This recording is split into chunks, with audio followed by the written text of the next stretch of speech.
everybody. Welcome to our Thursday Fireside Chat, typically on Tuesdays, but we had to make some accommodations, and we're more than happy to make those accommodations for our guest today, Janovick, who will be joining us here in a moment, along with co-owner Om Gandhi. We're going to talk about Izzy's travels through Ultras, Coldwater, Moab, and her career and her dealing with Meniere's disease. But before we get both of those folks on, just want to remind you of a couple of discount codes. RTB22 will get you 20% discount at SBR Sports, and RTB20 will get you a 20% discount at Blue 70. So make sure you check both of those companies out. We thank them for their support and ask you to provide support to them. So again, we're going to be talking to Izzy Janovick here in a moment. We're going to Om Gandhi and discuss endurance sports, mostly trail running and ultra trail running. There's Om joining us right now, and so as soon as Izzy joins us, we'll start that conversation. She's been sent the invite, so if she's late now, that's on her, not on us, right? But while we're waiting for Izzy to join us, reminder that you can check out all of our Fireside Chats up to, I think, episode 29, Om, is that correct? Yeah, actually, we're all the way up to, there's Izzy. I think we're all the way up to, is Izzy our 34th one now? I think she might be our 34th one. Yeah, I think she's our 30th. But as far as like YouTube goes, we can check them up all the way up to episode 27 right now. Yeah, and so we'll have those other ones up on the YouTube channel on our website, hopefully by the end of this weekend, so that you can check all of those other ones out. By the way, if you have questions for Izzy, you can put them into the chat, or you can hit the little question mark on the bottom right-hand side and ask her question as soon as she joins us. The other thing is, if you have somebody that you want us to invite, please let us know who that person is. We'd be happy to get them invited onto the show, as we just love talking to people. I just saw on our Twitter account, the Let's Race app, and Brian retweeted the story of Tiffany, I Am a Triathlete, that we posted earlier in the week on her, how it all started, and it's a fantastic story. And so we want to bring stories like that to you, whether it's through our Fireside Chats or through our website and social media. So please make sure you let people know that their stories are valuable, and we're more than happy to share them on our platform. And we appreciate you joining us. Looks like we're having a hard time getting Izzy on here. Is that correct, Dom? Yeah, sort of experiencing some technical difficulties here. I think she's trying to exit, and she's in the room. I see a little plus. Let me accept her. So maybe that's... Yeah, that should be it. Try the bottom. There should be a video button on the bottom right to request to join. Yeah, I tapped that and accepted her. Keeps saying unavailable to join, but it's weird. Maybe just join and rejoin. I think it'll go through. Yeah, eventually. Yeah, see, there it is. Yay! Technology is wonderful until it's Yeah. Man, technology is harder than endurance sports. Hello. Thank you for joining us, Izzy. Really appreciate you taking the time out to chat with us and bring to our audience insights of not only a 100-mile race finisher, but a 240-mile race finisher. Congratulations on your finish earlier this year at Moab 240. Awesome, awesome stuff. Thank you. I'll turn it over to you to start asking these questions. I'll play follow-up reporter. Yes! You got a dog? We love running buddies. So Is that, can you hear my dog? Yeah. Oh my gosh, she's outside. Like, that's Om's favorite sidekick. That's Romanov trying to say hi to you. Animal. Yeah, that's your spirit animal. My spirit animal. So tell us how you got started in endurance sports. I want to go back to the beginning. Again, How it all began. Yeah, like how like how you told me this whole thing, probably muttering it to me, but I probably don't remember any of it because we were sleep deprived. So tell me, that was walking fun. on a trail again. Yeah, how'd you get started? sure. So I grew up doing team sports, basketball and competitive swimming, like starting around 5 years old. And then I got into extreme sports. You know, growing up in San Diego was all about the surf, skate, snow. Actually worked in the skateboarding industry for a while there. And then after college, or after high school, while I was in college, I actually got in a snowboarding accident and I broke my back snowboarding. So luckily, you know, I didn't need surgery or anything. I was just in a body brace for like a good 6 months. So that was just a wake up call to me. Like, wow, I could have been paralyzed. Like looking at the X-rays, just super thankful that it wasn't worse and that I was still able to move. So my dad was a runner, and we started when I was able to start swimming, and then I started getting into running again. But just running, no basketball in my hand. And I started with, you know, the typical road races, and, you know, it was okay. Just you did the 5Ks. I did one marathon. It was awful, you know. And then I was in a boot camp, and they took us out to the trails because the boot camp class was outside at a park. And I was like, whoa, what are these shoes that are people wearing? And like, what are these backpacks they're wearing? Like people wear backpacks while they run. So, you know, we've all been there our first time, right? So I fell in love with trail running, and it didn't hurt as much as running that stupid road marathon. Like, no offense to road runners, I'm actually doing one next month, but you get it. So yeah, just during that time, when I first got in trail running, I actually met Nicodemus Holland, and I didn't know who he was, how big of a name he was. He was just like one of the boot camp instructors. He's like, hey, I want to start coaching. Will you be like one of my first clients? I was like, sure. Like, he was just my friend. And for those that follow his wife Jade, Jade had just started trail running too, and so the three of us like would run together, and this is when them first two just met. So I've been there since the beginning. But anyway, so great people. Nick totally got me into trail running, introduced me to ultra running, took me to all the rad spots in San Diego. I pretty much learned everything from him. Like, I tell him this is all his fault now that I do the things I do. And I signed up for my first ultra with him coaching me and knew no one. I had like 3 friends that were into ultras. Lake Hodges 50K, which for San Diego people, it's a big local race. And that's when I realized that there weren't any really running trail groups there. There was surf back then, but they always trained out in the mountains, which is awesome. But for most of us, we can't drive out there every weekend. So that's when I started UltraBuds, a local running group, and we train at Lake Hodges in Escondido. And it's been 8 years now that I've been running that running group. Meet every Saturday at 6:30 a.m. if anyone wants to go. Super fun group. And now there's like 10 different trail groups in San Diego. It's awesome. But back then there wasn't. So UltraBuds was a way for me to run with other people. It was right after with the Chelsea murder, the girl who was murdered at Lake Hodges. So I was afraid to run by myself back then. Now I'll run in the mountains all by myself at 2 or 3 a.m. with the mountain lions and everything and not care. But back then it was a little scary. So that's how UltraBuds started. And that's how I got into ultra running. So yeah. So how living in San Diego, you were a swimmer. Yeah. You became a runner. Yeah. You skipped the bike and the whole San Diego triathlon. Oh yeah, I'm not allowed to ride a bike. Yeah, I'll get hit by a car for sure. Totally, for sure. I finally got a mountain bike this summer. My husband and I got mountain bikes, and I've ridden it twice because I'm afraid I'm gonna like I was afraid I was gonna hurt myself from Moab.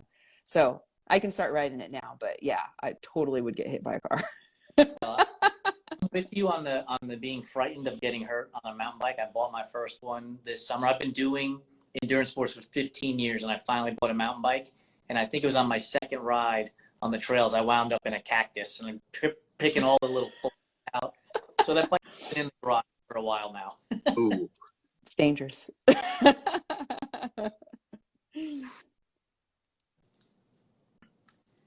So tell us about you raced Coldwater earlier this year, January, and then you raced Moab this summer. Yeah. So give the audience an idea, if you don't mind, how you decided these 2 races this year at this time. Like, why a 100 and a 240 in the same year as opposed to just a single 100 one year and a 240 another year? So I never really had the time to train for super long distance. I thought it took a lot of time out of my schedule just to train for 100K. And so Jeff Browning's my coach. For those that know Jeff, he's amazing. And we were friends before he became my coach, and I kind of told him, like, you know, joking around, I'm like, oh, if I ever decide to do 100-mile, I'll call you to coach me, you know, but it's never going to happen. Like, all my friends know it was never going to happen. But then people started doing 200s. I'm like, dang it, now you got to do a 200. Like, so I actually was thinking, you know, like, okay, like, you got these 200 races, you got some of the guys from San Diego going out to do them. Where are all the ladies at? There were a couple ladies who went and did Cocodona, but no one from San Diego is really doing it. So those kind of thoughts challenged me, like, why doesn't a lady try, you know? So I'm like, that's it, I'm going to do Moab. But before that, I should probably do a 100-miler. So that's when I called Jeff. I'm like, okay, I'm going to do a 100-miler. Like, let's start coaching. So I really picked Coldwater because of the time frame. It just fit into my schedule in January. And I cut back my work hours. I own my own business and I'm a professor. So I'm like, I can easily cut back hours, you know, not take on additional projects or clients or teach less classes. So that's what I did, because it really does take a lot of time if you want to train right. I also believe in strength training for races. So I spend a lot of time in the gym. I've been lifting weights since I was 14, a freshman in high school, being a basketball player. So that comes to me.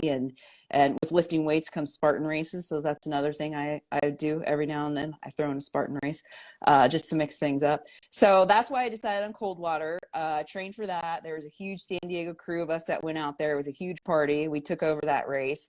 And for those that are familiar with the Coldwater, it's like a figure 8, right? So it's a little confusing when you're sleep deprived in the middle of the night. And I had pacers, but it was in the middle of the night. We were tired. It was dark. We went to change my headlamp battery, and we went the wrong way after that. We got like disoriented, you know?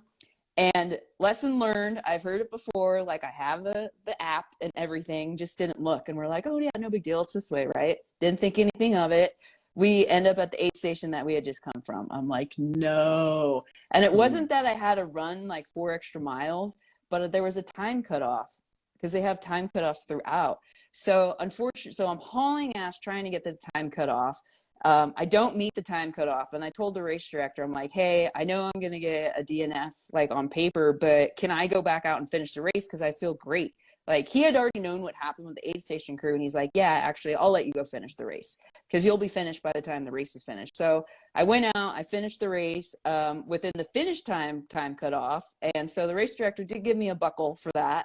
But on paper and on Ultra Sign Up, it shows a DNF, which is fine. I'm not like an elite pro runner. I ran the race for me.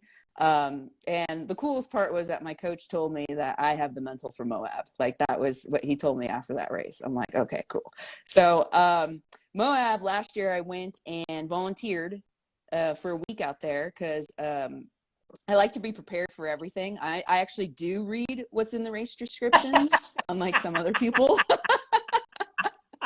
So I knew exactly what I was in for. You know, I wanted to just make sure, could I do this? And I worked the finish line. I didn't work an aid station. I worked the finish line for a week. And I pretty much met and saw every single person that crossed the finish line, from the first person, Mike McKnight, to the last person who had like, what, 3 minutes to spare? It was something crazy like that. And I talked to these people and I'm like, I could do this. Like, if I try really hard, these people can do it. Like, I can do it. Like, you can be any age, any gender, and any size. Like, really, you can finish this race. I love backpacking. I love hiking for hours. So my coach, Jeff, was there, and he was pacing Mike McKnight, the first finisher. And I just straight told him, like, hey, Jeff, you got 365 days to get me ready for this race. Like, don't fuck this up. So that's what it was. So I dedicated all this year training for Moab. I did exactly what he told me to do. He actually raced it as well. It was his first 200 as well. I think he finished 2 days before me, but that's cool. He set the new course record. That was rad. And then he came back to the finish line and watched me finish. And that's how Moab happened. And yeah, I got to run a lot of miles at home. Boring miles. I think we did a marathon together on the flattest of flat. Luckily, there was a full moon, because there was nothing else to look at during that section. We had And about we were 400 miles tired. on the course. It was like, I'd like to describe it. It was like nothing. Like the way Candace, the race director, describes it, she says, there's nothing out there, so you're going to find yourself out there. And it was like, and for me, it was like, oh, what the heck? You know, she was like 15 minutes behind me. I'm like, I don't want to do this section by myself. It's going to be so boring. And yeah, I mean, I just know it was a good time. I just can't remember half the stuff we talked about, which is why we're doing the fireside chat. I know we called Hector. We had reception during that time, so we were like, who can we call? Let's call Hector. He'll give us like a We little definitely pep called talk. Hector. I think we called like 3 or 4 different people collectively because there was reception out there. I called Jason actually. Oh, I got a phone call. Yeah. Like, I'm bored. And what was that, like day 2 of the race or something? It had to be, because I remember when we left that aid station, that was actually when Jeff finished. Oh. Jason texted me, he's like, oh, Jeff Browning just broke the course record or something, or he got close or something. I think it was like a hot topic, another topic for Another debate. topic. Yeah. There's Yeah, nothing so the year I raced Western States, I was at what's the name of that section? The 100K mark, mile 62, whatever that area is, and they're like, "Oh, Walmsley's already done," and I'm like, "Like 40 miles to go! Like what?" it was like at Coldwater when Annie Hughes like laughed me because it's loops. It's amazing. Yeah. I saw Annie. That was ridiculous. Because, I mean, funny fact, all 3 of us were actually at Coldwater. Jason was out there. I was pacing Emmanuel. Shout out to Emmanuel because Izzy connected us. Oh, yeah. So I was out there right. pacing him at night and had no idea that he fractured his foot. Whole nother story. Yep. Right on a broken foot. I wasn't about to repeat Coldwater again for 100 miles. I did the 20 miler this year. Smart. For those who don't understand why I laughed so hard when Izzy mentioned reading the athlete guide, I'm the one who doesn't read the athlete guide. And when I did Coldwater about a decade ago, I didn't realize it wasn't a Western States qualifier. So then I had to go find a Western States qualifier after finishing Coldwater. And I raced another 100 miler 2 weeks later. So I guess I was preparing for Cocodona 10 years ago and finally got around to registering for it when it finally actually became a thing, right? For you that are just joining us, we are talking to Izzy Janovick, and we're discussing her year, this year, 2022, of Coldwater and Moab and what's happening there and other things that are going on. If you have questions for her, please either type them into the comment section or hit the little question mark on the bottom right-hand side of your screen and type that question, and we'll make sure we'll get to them. One of the things, I know you said you focused on Moab for the whole year, but you were still training for a 100-miler prior to that, right? So yeah. What was the difference in training for you between a 100-mile event and a 240-mile event?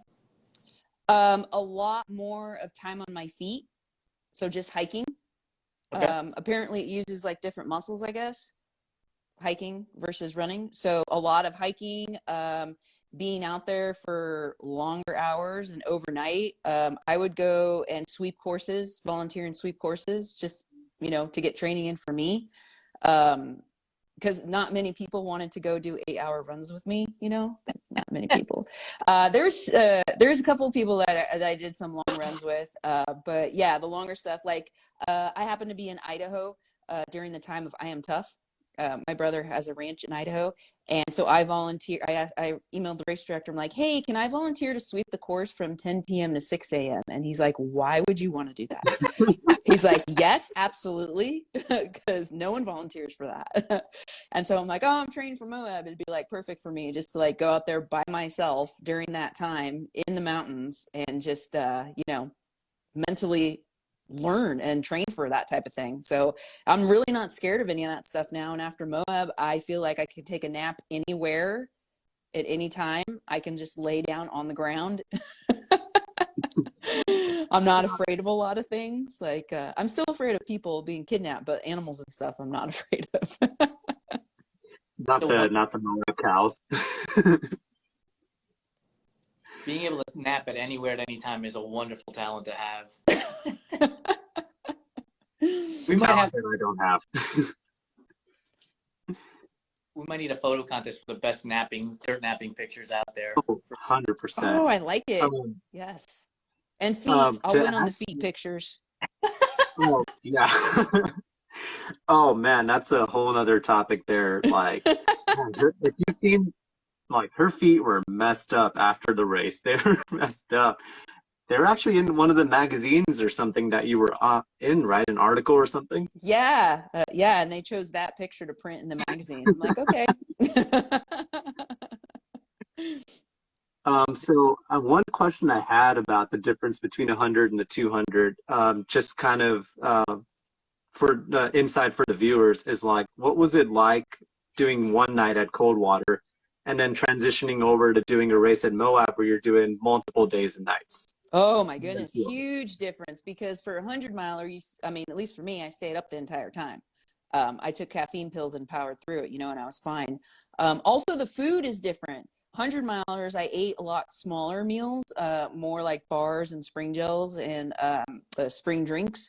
But at the 240, your meals are huge. So that was another thing I had to practice on my training. I'm like, okay, what like big meals can my stomach tolerate? And I don't eat meat, so bacon's not a thing for me, but I can eat eggs like no problem. So that was good. That's how I got my protein. And I stayed away from dairy just in case, I mean, dairy's fine for me for a 100-mile, but a 240. So I was just really picky on what I ate. Tortillas. I know he scared me as I was trying a veggie burger. And it's the veggie burgers from like Costco. They're not like the good quality ones. And I'm slamming this thing down and he's like, that's what made me sick. And I'm like, oh no. I'm like, I guess we're going to find out in like 3 hours if it makes me sick or not. So luckily it didn't. But You ended up being okay. I'm pretty sure I just had a bad batch going up Shea Mountain. yeah. I'm like, oh no. So like learning those foods was interesting. And I learned too that I couldn't take that many spring gels because of the amount of fiber in them, because they're real food and they have so much fruit. So I could only do like a certain amount a day. And then I'd switch to a big variety of bars that I tested out ahead of time, because you can't just stick to one bar. You need a variety or you're going to get sick. Just sick of eating it. And Pop-Tarts, of course, Pop-Tarts are key. And yeah, a lot of egg burritos. So, and then the other thing, training with a heavy pack. I was warned that the first 2 days could be very hot, and there's always the possibility of not having water at water stations. And I need to drink a lot of water. That's just me. So I trained to be able to carry 4 liters of water, which is heavy. It's heavy. So I trained all summer with that. And I tried to go out the hottest places, because also the desert, the first 2 days, sometimes it could be in the hundreds. So I actually went out to Moab for 3 days and trained on the course. So I got to experience it a little bit. And sure enough, one of the water stations did not have water, but guess who had a full pack? Me. So that saved me. Because you read the descriptions. Oof, and that was right before like a 28-mile stretch, by the way, Jason. It was like Yeah. mile 32 or something. It was like a 20, basically a marathon stretch, and they had like water. Did they have water? Because they had a water only aid station like 4 miles afterwards, and I Yeah. think that one was running dry too. But Yeah. it's like 4 miles, and then you go 20 miles without water, and it's like fully exposed. Yeah. So even I got slightly dehydrated. I was conserving my water because I was afraid I was going to run out. And so I was sucking on like chews to keep my mouth moist. And I had to walk a lot because I knew if I ran, I was going to drink more water. And I can even feel my muscles getting depleted. So, but I made it through. I didn't have issues like some of the other people had some serious issues, and a lot of people had to drop like right after that stop, I think. Mm-hmm.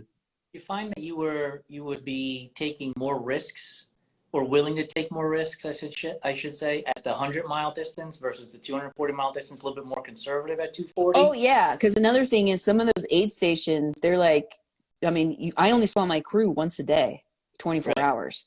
And those aid stations are far. And another thing that saved me was I actually paced my friend at Tahoe 200.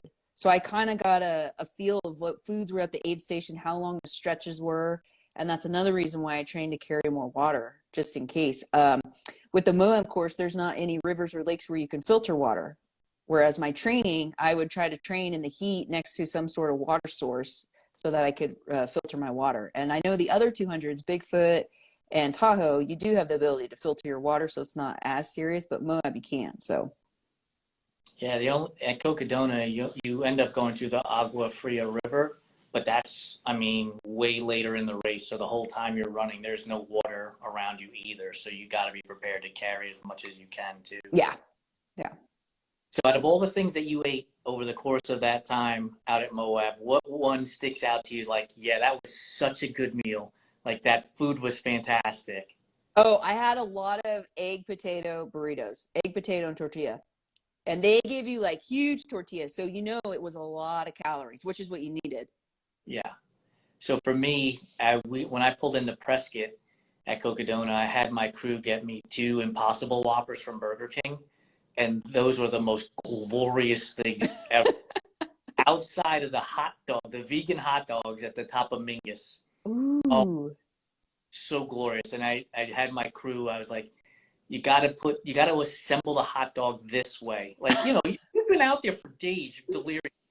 I'm like, mustard, vegan hot dog, mustard, and then potato chips on top. Like, and it has to be, yeah. And then dirt, some spit probably. But those 2 hot dogs were so good. Like, they will always, like, the top 10 meals I've ever eaten, no matter where I eat for the rest of my life. Excuse me. What advice would you, one of the things that you mentioned was that you wanted to see more females doing these longer distances. I think the number that I got from the DT crew was like 20% female field this year. What advice would you give to females who are trying to get into the 100-mile distance and above and beyond? I would say just you never know what you're capable of until you try. Like, I didn't know if I could finish, but I wanted to at least try and give it my all. That's the same way I feel with the FKTs. Like, I learned this year there's actually a movement called FKT Women where they're trying to encourage more females to try the FKTs. If you look on the FKT website, there's so many FKTs where there's not even a woman name up there because no one's even tried it. So I actually set one this summer, again, while visiting my brother in Boise on the Boise Greenbelt. And I'm like, why has no woman done this? Like, I'm not even a road runner. And so it happened to fit into my plan, that distance. I wasn't even setting to go like super fast. I'm like, well, it's in my running plan. I'll just haul ass and I'll at least start it, So I did it. And then apparently while I was racing Moab, a girl came out and beat my time. I was like, yay, finally someone's out there trying shit, Yeah. So that's another thing. And the whole hard rock thing, that's going to be, I've never had like a dream race that I've wanted to do. But after, this year and learning more about Hard Rock, the amount of women who get into that race, like, that's my dream race now. That's my goal. I'm saying it out loud, putting it out there.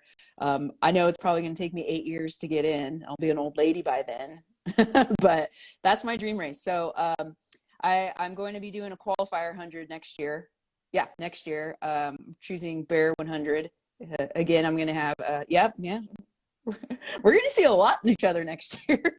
Yeah, we are. And it's amazing that more females aren't doing the longer distances, because when they do, it's shown that they're absolutely dominating the field. Like, you got Annie Hughes, like Courtney Dowalter in the inaugural year of Moab, beating everyone by 10 hours. So definitely should have. I've met so many like strong, amazing females doing these races, and I think more of them should just go out and try it, like you said. Yeah, and everyone's scared to even apply for Hard Rock, and I'm not a fast runner. I'm not elite. If I get in, yeah, I'm gonna have to work my ass off for like a year at least, definitely. But I'm willing to put in the work if I get in. So yeah, I'm doing Bear 100 next year for a qualifier, and hopefully I can go out there and volunteer or pace or crew. So anyone listening, if they're doing Hard Rock and they need a pacer, I'm a professional at pacing. So I can't imagine doing Hard Rock without a pace or a crew. Like, I paced and crewed at Uray, and I can't even begin to imagine doing that on your own. Like, I mean, it's just hard. period. Like, just hard. Yeah, Quick and shout the out to Jeff. altitude, it's just like the Yeah. hardest of hard. That's another reason why I want to do it. Try it. I want to try, see what I can do. Have you talked to Jeff, your coach, about training Yes. and what's going to be different about that compared to Coldwater? Because now you have experience at the 100-mile distance and the 240-mile distance, and obviously Bear's a different race altogether. But what have you talked about in terms of changing with regards to your training for this upcoming 100? We haven't gotten that far yet. But I think he's won it twice, and he coaches clients all the time for that race. So I'm in total good hands. I'm just going to do what it tells me to do, pretty much. And I'll be able to go out there and train on the course at least once this year. So, and then just go to the mountains a lot. And yeah, so I don't know specifically yet. We haven't chatted those details yet. One of the things you mentioned earlier in the conversation was strength training. Can you enlighten those folks that are just joining us today as to why it's important, and not necessarily even just for 100 miles or 200-mile races, but just in general as a runner? Yeah, strength training is super important. People say, oh, running's bad for your knees. It's the joints and the muscles around your knees that are supporting it that need to be worked on, you know? And I've been lifting weights since I was 14, since I was a freshman in high school, being on the basketball team. And I hate lifting weights. I think it's so boring. My friends that are weightlifters, they like always make fun of me because of how little bit I lift, because I'm not there to lift heavy. I'm there to strengthen, condition, and to keep my body injury free, and to keep the longevity of my body, because I still want to be doing this when I'm 70 years old, just like my buddy George Greco. George, 71, 72 now. I think he turns 72 next month. He's still out there running ultras. So yeah, I want to do all that, and I highly believe in rest days too. Like, there's these crazy people out there who just run hard every single day, and you need to have your body rest. And easy days are made to be easy, and hard days are made to be hard. Totally agree. I coach athletes at triathlon and ultra running, and in my first conversation with them, I tell them I am a maximum recovery coach, like literally days off. One of my athletes this past summer raced Leadville, and during his training, I was like, "You've had a long weekend. On Monday, here's what you're going to do. You're going to go to the pool, and you're going to go swim. And if you don't feel like swimming, fill your water bottle with a beer and just walk up and down the pool lane. Like, just totally relax." I like that. Yeah, right? And recover, because we had scheduled, I think, 7 or 8 hours, and he's in Denver. So he's running up and down the mountains at elevation, and you need that maximum recovery. And I'm like, day off, and I literally mean it. And he's text message. He's like, this might be the greatest training plan ever. So, maximize recovery day. So thank you for saying that. As a coach and as an athlete, I appreciate another athlete making that mention. And if you can fit it in, like, luckily I own my own business, so I can fit this in on my double workout days or long run days. I take naps. Yes. I also don't have children, so that helps too. Naps are key. Oh, naps are so important, man. Like, I have to try to get at least a couple of them during the week whenever I can. Just amazing. Real quick, so for everybody who's joining us, we are talking with Janovick, who is an ultra runner, is a small business owner, is a college professor, all around badass trail runner, has raced the Coldwater 100 and Moab 240 this year and is headed to Bear 100 next year. If you've got questions for her about her training, about her napping for that matter, about her nutrition, put it in the comments section or tap the little question mark on the bottom right-hand side, and we'll make sure we ask those questions. You had, in our green room, you mentioned Meniere's disease, so do you want to follow up on that question? Yeah. So Meniere's disease, I kind of wanted to know, like, maybe just explain to the viewers what it is, kind of symptoms you get from it, and how it shapes your mindset in endurance running. Yeah, I'd never even heard of this until I got it. So Meniere's disease is an issue with the inner eardrum, the fluid, the inner eardrum. My body doesn't release it properly. So it holds it in, and then it bursts, and all that fluid goes in all other areas of the ear that it shouldn't. And that causes nausea, dizziness, and vertigo. So I've had vertigo spells where it's knocked me on my butt for like 4 days. There's nothing you can do about it. The feeling you get is almost like you're blacked out drunk, but you can't sober up. It's like that kind of spinning where you just want to throw up and you can't do anything. It's awful. And I don't even have a severe case of it. There's a lot of people out there who have it so bad that they can't work, they can't drive, they're completely disabled because of it. I have 40% hearing loss in my left ear, and I've been able to control it. I was diagnosed, I want to say 6 years ago, 5 years ago, and I've been able to control it with diet, exercise, and medication. So I take one pill every night before I go to bed, and the medication they give me is actually the same medication for altitude sickness, so it actually works out pretty well for me. The side effects are dry mouth and extreme thirst, so that's another reason why I drink a lot more water compared to everyone else. And one of the side effects I get a lot is I'm just more fatigued, so another reason why I take naps. So, but I'm still able to train for these races. It might take me a little longer to recover. I might be a little slower, but that's it. You know, I'm still able to fit it in and do it. The time that I did have that vertigo spell where I was in bed for 4 days, I couldn't work out for a month. Every time I try to like run or walk, I would get dizzy. So I just, didn't really work out for a month. I just did like yoga, and just walked. Because as soon as I started running, I would feel like this. So it's definitely difficult. I have to control my sodium. Sodium is a huge factor for Meniere's disease. I'm only supposed to have 1,500 milligrams a day unless I'm sweating a lot, which luckily I'm a runner, so I do sweat a lot. For anyone that's ever actually measured their food and tracked their food, 1,500 milligrams is like half a burrito. It's like nothing. It's like 2 pieces of pizza. Sodium is in everything, including desserts, baked goods, anything processed. So I learned a lot about food again when I had to be on a low sodium diet. I don't really eat out much. I don't eat other people's food because they don't even realize what ingredients they're putting in. And it's a pain in the butt to track and measure your food. It really is. But at the same time, that's kind of good for my training, not to eat all that junk. So it kind of works out. I take breaks sometimes from all the tracking and measuring.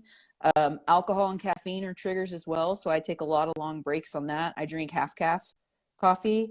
For Moab, I didn't drink alcohol for, I think it was 12 weeks before the race, just to make sure I didn't have any problems.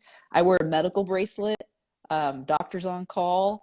I had to have a talk with the race and let them know my medical issue just in case there was an issue. I had emergency medicine because even if you press the SOS at Moab, they told you it could take like 6 to 8 hours for them to grab you, and then the time from there to get to a hospital. So my doctor had given me emergency medicine. My coach and husband didn't really tell me how scared they were for me until after the race. They're like, man, we're just so thankful you didn't have any issues. I've never had an issue during a race, but I did have a 50-miler where I got super sick after the race. As soon as I got in a car and there was movement, it triggered the vertigo. And luckily, my friend Vera, the warden, she's a very famous person, Vera Stepina, she was driving me home anyway, and I just threw up in her car the entire car ride home. She had bags, but I felt so bad. But she's like, hey, don't worry about it. I have 3 kids. I'm used to one of them throwing up in my car sometimes. So that worked out. But I mean, unless people have seen how sick you can really get, they don't think how serious it is. Like my husband at first, he's like, what are you doing? Like, you're fine.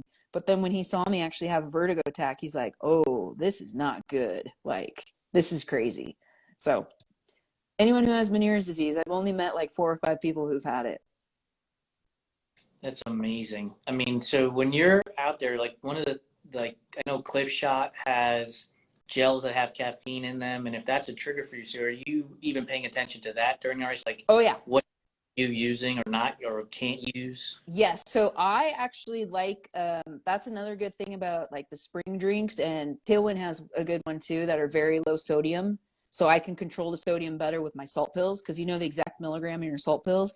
And then I kind of know now what foods have certain amounts of sodium. So I know if I'm going to aid station and I'm eating a bunch of pickles, then I know I'm pretty good. I don't need a salt pill for like an hour. Right. During the summer, my coach had me track my sodium intake and my water intake, so sodium water ratio. That's really hard. If you guys have ever tracked your sodium, like how much you're eating and drinking while your training runs, like it's work to do all that. I would keep Yeah. all my wrappers of all the food I ate, and I would just write it all down in my little app. So that was another thing that helped, knowing like, okay, I felt great this day. I didn't feel good. Like, but I'm actually going to do like a real science sodium test in January. There's a guy who does it in Austin, an ultra runner. He ran Moab too. So I'm going to do a real sodium test, and I'm doing some more testing, ear testing with my ENT in January as well.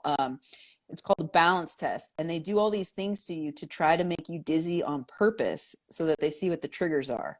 So I'm actually having my dad drive me there and drive me home in case I'm throwing up on the whole car ride home.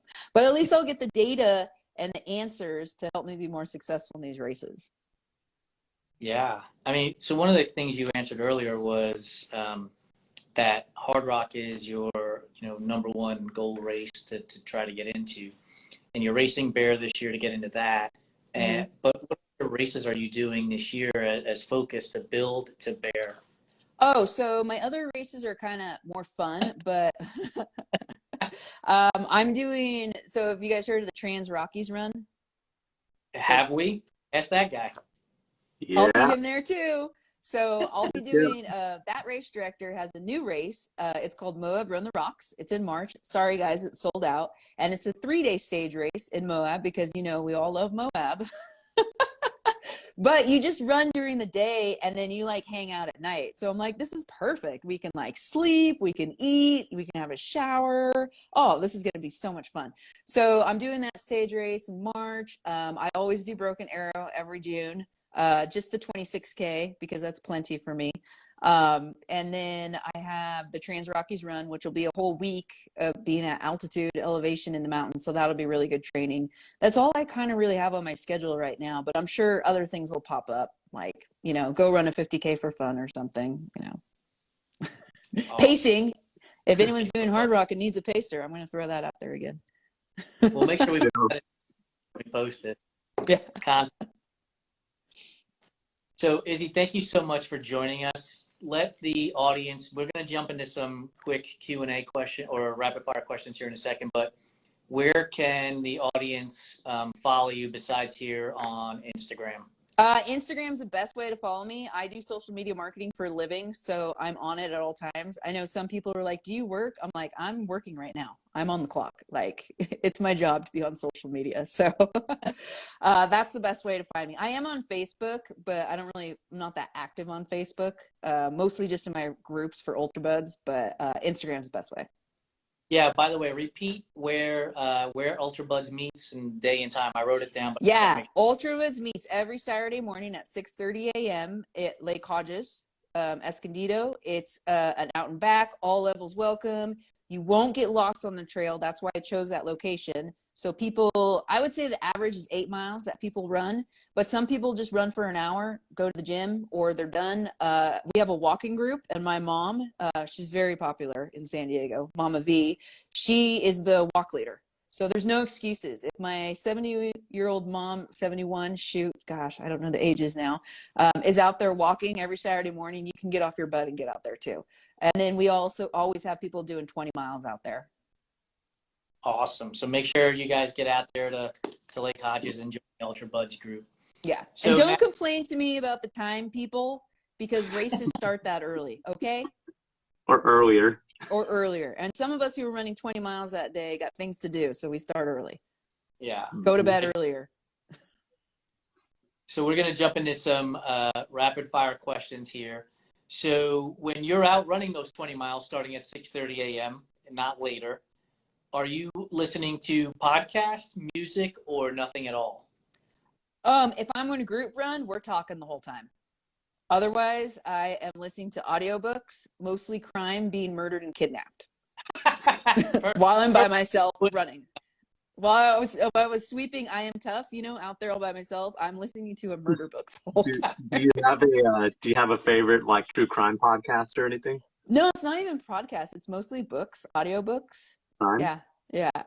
Sally McRae is probably my favorite podcast right now. I love her. Big fan. What's your favorite audiobook to listen to while you're sweeping out at I Am Tough at midnight? And I not don't worry about I mean, I probably listen to a crime book a week. They're just like, James Patterson, like those kind of authors. very cool. So no music at all, not for any. Music is usually for my fast races when I want to go fast, and I'm a punk rock girl, so like Rancid, Lagwagon, Bad Very. Religion, all that stuff. Picked up on the genre real quick because that was my next question. So the most important question, if you get this right, we'll have you back on. If you get it wrong, it'll just take us longer to have you back on. Pineapple on pizza, yay or nay? Yes! Oh my gosh. Didn't It's Owen and I talk about this for like probably 4 hours Terrible while we were at Moab? It was boring out there, Jason. We have to talk about We kept doing Q&As to like rapid questions to each other. And yeah, we were doing talked about pizza forever. I would have recorded it, but it would have just been mumbling. Yes, I'm probably going to have pineapple on pizza tonight. That's a great idea. I won't be on here. That's all. I love it. So when it comes to Oreos, are you the OG, the thin, or the double stuff? OG. And I've tried the flavored ones. Just don't mess with the Oreo. Yes. So I teach marketing, and Howard Moskowitz taught about horizontal segmentation when it comes to flavors and stuff. Like he invented 37 flavors of ragu. And to this day, I despise Howard Moskowitz because we don't need 74 flavors of Oreos. The OG is all we need. It's perfect. Why screw with it? I don't understand. Peeps, are they a real candy or not? I don't even know what that is. Is that the yellow thing? Is that the yellow thing that you get at Easter? It's the marshmallow thing? Yeah. It's like she belongs in the trash with candy corn. Yes. I don't even have to ask the question. Earwax. Did you notice that they also created a bacon flavored candy corn? I didn't know that. That sounds awful. Sounds terrible. Like why? It's already bad enough. Is red velvet a real flavor, or is it just chocolate cake with red dye? I don't know. I'm not a red velvet person either. Just give me plain chocolate. Why you gotta mess it up? That's right. Yes. Pop-Tarts, favorite flavor? Yes. Cherry. Okay, so that's a tough question because they come out with like flavors that are just temporary, and right now there's 2 temporary flavors. One's Snickerdoodle and one's Eggo waffle. So those are my 2 go-tos right now. But if you want to talk about the ones that are always on the market, blueberry frosted. I don't know why people get Pop-Tarts that are not frosted. There's no point in that. Or someone, Melissa, who eats just the edges because she doesn't want the frosting. Like what? Why get an unfrosted Pop-Tart? That's dumb. I think this was the real 4-hour conversation. I think we even talked about like if you do do you toast your Pop-Tarts or do you not toast them? No, I don't. I'm usually eating them on a run or driving to a run or driving home from a run. Yeah. And I put my frozen broccoli in the microwave. Like my husband always makes fun of me because I use the microwave so much. I don't like they have a microwave for a reason, for convenience. Like why do I need to like get out all the pots and pans and cook on the stove when I have my microwave? Because you need the char. You need the like crispy char. The microwave just gets soggy. You might as well the microwave, it's like steaming it. No. You gotta crank up the pan, especially a cast iron pan, super hot. Drop it in there and let it get crisp edges, so then it has texture and flavor. Yeah. I'm not even allowed to use the cast iron pans. I'm not allowed to use the fancy knives because my husband went to culinary school before we met. So he has like his knives and then he has the ones I'm allowed to use. I love it. That's fantastic. Well, cast iron you got to be careful with because those things get scalding hot. You can end up with the handle burn on your palm. Mm-hmm. And they stick. Like, why use a cast iron when there's non-stick pans? Like, I hate cleaning a cast iron pan. Oh, why would you clean it? You just There's- recook all that extra oil and After flavor. someone has made bacon in it, I'm not gonna just That's true. use it over again. Yeah, I understand that. No need. I do bake my salmon. I eat salmon every day, pretty much. So I do use the oven. So I bake my salmon and I meal prep that. Cedar plank, soaked cedar planks.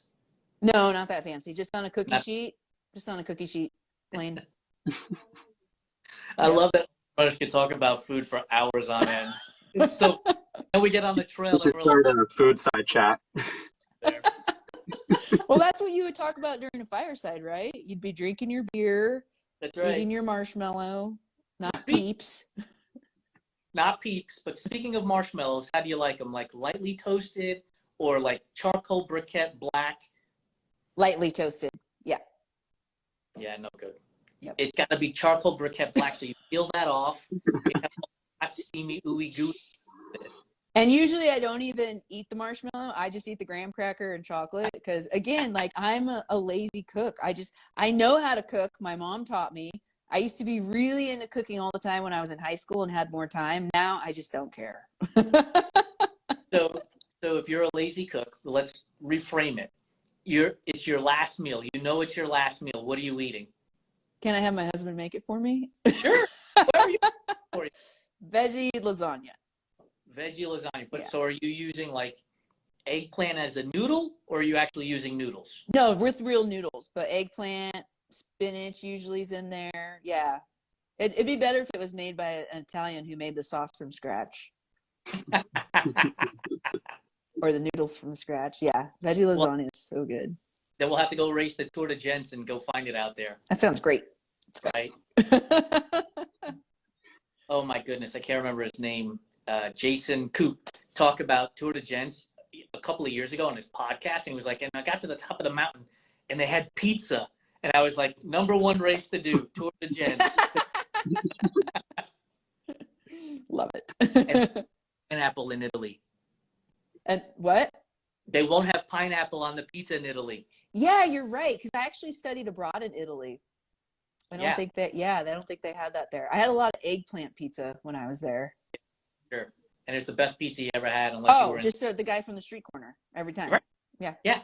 No pineapple, so why ruin it? And it doesn't even come in a circle. They make them squared and cut Yeah. in squares. Yep.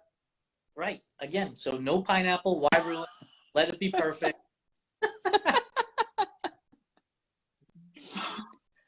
Jason's pineapple meltdown.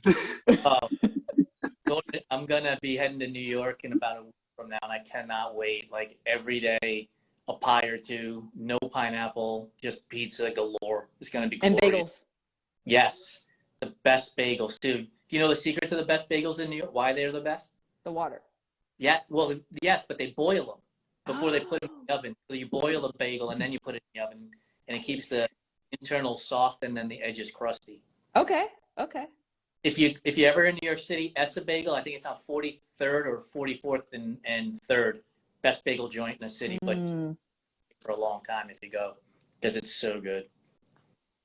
Love it. Well, anyway, Izzy, thank you so much for joining us. We've kept you for nearly an hour. Really appreciate it. Good luck on your training leading up to Bear. I'm sure we'll be long before then as well, though. Yep, definitely. Sounds great. Thanks, guys. Thanks Thanks. everyone who tuned in.